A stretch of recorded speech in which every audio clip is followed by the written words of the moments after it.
ভালোবাসার নতুন পথ পেলাম, সুরে ছন্দে ভালোবাসার নতুন পথ পেলাম। কি ভালো এখন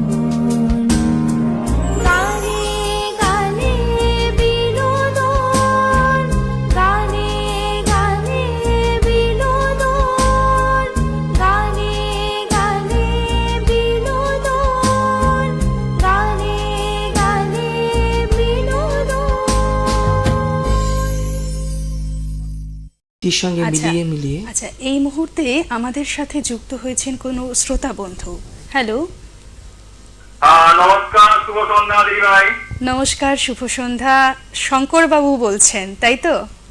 হ্যাঁ হ্যাঁ, একদম অবশ্যই। ধন্যবাদ, একেবারে। বুঝতে পেরেছেন, একদম, ভালো লাগছে। একদম। আর আজকের অনুষ্ঠান দিদি খুবই সুন্দর অনুষ্ঠান হচ্ছে। আর প্রথমেই দিদি জানে আপনার উপস্থাপনা খুবই সুন্দর, ভীষণ ভালো লাগছে। অনেক আর অনেক আজকে আপ্লুত হলাম। এত সুন্দর সুন্দর গান শোনাচ্ছে আর সঙ্গে কবিতা, ভীষণ ভালো লাগছে। আর আজকে কয়েকটি আমি গানে অনুরোধ করছি দিদির অভিনয় হ্যাঁ, করে। অবশ্যই। তোমার ভেবেছিলুম মা বলল বিরাজিনী, এই দুটো গান অনুরোধ রইল। অনুষ্ঠান খুব সুন্দর হচ্ছে, সাথে রইলাম। নমস্কার। একেবারেই সাথে থাকুন। শঙ্করবাবু কিন্তু আমাদের প্রতিদিনের দর্শক শ্রোতা, এবং এই যে আমাদের সাথে তিনি প্রত্যেকটি সন্ধ্যা জুড়ে থাকেন, তার মূল্যবান সময়ের একটা অংশ আমাদের সাথে ব্যয় করেন, এর জন্য শঙ্করবাবুকে অনেক ধন্যবাদ। এবং